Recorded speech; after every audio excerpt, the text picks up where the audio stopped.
What is going on, ladies and gentlemen? My name is Espresso, and welcome back to another video here today on the channel. We're going to be talking about Call of Duty World War II once again within this one, but more specifically taking a look at some of the weaponry that we can see coming this November for either the campaign side and more than likely in the multiplayer side as well. So with this, we're going to be talking about the confirmed weaponry, some of the stuff that we've seen from the reveal, and then also from the reveal trailer itself. So in this video, we're going to be taking a look at 7 confirmed weapons for Call of Duty World War II, as well as weapons that we can probably infer will be in the game, and also some things that we can spot from the reveal trailer that might be weapons, but maybe don't have the best looks at them to 100% determine if they're going to be in the game or not. So let's start basic. Call of Duty World War II is going to be, once again, home to many weapons that are absolute classics, ones that some people will be very upset if they're not in there, and very ecstatic to see returning in their hands as a player this November. So with that said, we can assume things like the MP40, the Kar 98, the Springfield, the trench gun, and other classic weapons are in the game, but none of these are 100% confirmed at the very moment. So with that said, let's talk about 7 weapons that are in fact confirmed. So first, let's start out with one that we've seen a million times plastered throughout the trailer, throughout different promotional art, and is that a standard issue for World War II back then, that being the M1 Garand assault rifle. This is a classic weapon that we've even had in recent years. We've had the MX Garand in Black Ops 3, we have the M1 Garand in Infinite Warfare, we have the Garand also in Advanced Warfare as a DLC weapon, so we've seen it rather recently, as well as being a standard issue weapon back in World War II, so that's one that we can look forward to, and really, I'm excited to get my hands on the authentic classic version of this as well. My only curiosity for this is if we're going to have to shoot the entire end block clip and discharge all the ammunition in that before it reloads, or if we can reload mid-clip as we could within World at War. That's one thing that I think is going to be very interesting, but the second weapon here up on the list is the STG-44. While this isn't anything that is confirmed in the way of imagery that we've seen thus far, we did see that Michael Condrey and Glenn Schofield mentioned it at the reveal as being one of the weapons in the game. Right now, once again, that is still a fan favorite returning from the World War II era, and the last we saw it in Call of Duty World at War in the World War II era. We also did see it in Advanced Warfare, but number 3 up on the list that is confirmed here to us is the Sten. This is actually one that was seen in a little bit of gameplay in the behind the scenes footage video, but we also did get this confirmed to us recently in terms of some imagery and some blueprints for the weapon as of the files that are shared with the Enigma cipher on the callofduty.com/classified page. Now, this SMG, once again, last seen in Advanced Warfare, seems to be a little bit of a commonality here with all these weapons thus far, but it was a weapon that is an SMG, a very awesome weapon of choice, and one that I think that I'll definitely be rocking, assuming it's got some decent damage properties come this November. The 4th one up on this list of the confirmed 7 is the MG42 belt-fed LMG, something that is going to be a massive powerhouse. We see it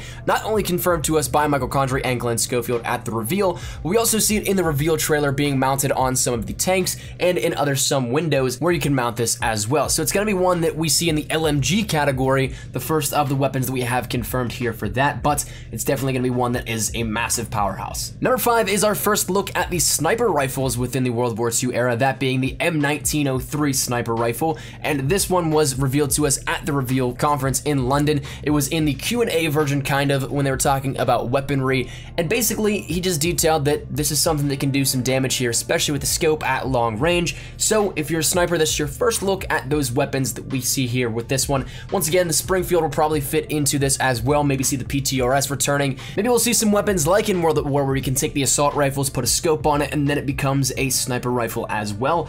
Not entirely sure if that will be how it happens, but that said though, the M1903 is the first sniper rifle confirmed here to us. Then the final weapon we have here confirmed to us is the 45 caliber grease gun, this being an SMG as well, and something that we can run around and spray and pray with, as Michael Condrey so gracefully explained that Glenn does all the time during their testing. But the grease gun is once again a submachine gun that actually might point towards the confirmation of another SMG in another regard, that being the Thompson returning in World War II, simply because the grease gun, or the M3 SMG, was actually chambered to hold the same rounds that the Thompson SMG holds. So perhaps a little bit of an Easter egg here at that one, that they maybe confirmed one by confirming the other, but that's all pure speculation. When it comes down to it, we might have 2 more more weapons confirmed and showcased here to us, but really there's not enough evidence to maybe be conclusive in the short few frames that we have here on the others. The first of the two being from the reveal trailer, that being when a German soldier gets out of the tank and seemingly pops somebody right in the head, but we don't end up seeing it, it cuts away. He's holding what looks to be a Luger P08 pistol. That is once again a standard issue German pistol at the time, and one that is world renowned for its design and its imagery that it invokes. It's a very unique weapon and something that a lot of people can spot from a mile away, and it sure seems like this is the weapon that is in the character's hand. So would it surprise me that this is in the game? Not at all, because once again it was a standard issue, but it's nice to see this here a little bit revealed to us in the trailer. And the final one that we may end up seeing is the M1918 Bar, otherwise known as the M1918 Browning automatic rifle. This is only seen for a very split second, and it's on the ground. It's not even something that's in somebody's hand, so it might be something that is a little bit tougher to pick up here on this. But once again, another standard issue light machine gun for the World War I and World War II eras, and even all the way used up until the Vietnam War. But it was something that was in great use back then, so it would make sense here for this. But once again, it's not enough to make it maybe say conclusive and definitive here for this. But all that said and out of the way, that is 7 confirmed weapons for Call of Duty World War II, as well as a couple that can be inferred will be in there, can be assumed, and some that may be in there, but we don't maybe say have enough definitive evidence to put that in that category of 100% confirmed. So that said, hopefully you guys enjoyed it. If you guys did, make sure you drop a like down below. Feel free to drop your comments down there. What weapon do you want to see return in Call of Duty World War II, if any at all? I'd love to hear your thoughts down there in the comments. But if you guys are new to the channel, make sure you guys subscribe to stay up to date with everything we have here regarding Call of Duty World War II. We're going to be hammering World War II content, ramping up for the excitement and everything of the E3 reveal, and then I'm just so hyped in general for this, so I'm super pumped. I'm ready to make content on it. So if you guys want to stay up to date with all this kind of stuff, make sure you guys subscribe so you don't miss a beat here. But if you guys want to follow me over on Twitter, that is the best place to get connected with me here outside of YouTube. I practically live on Twitter, so if you guys want to share a conversation, ask me a question, whatever it may be, link is down there in the description below. But that's all I got. Thank you guys so much for watching. Thanks for sticking around, and I will see you guys in the next one. Hopefully you guys are having a great day. Might as well be a cool espresso. Take care, and peace.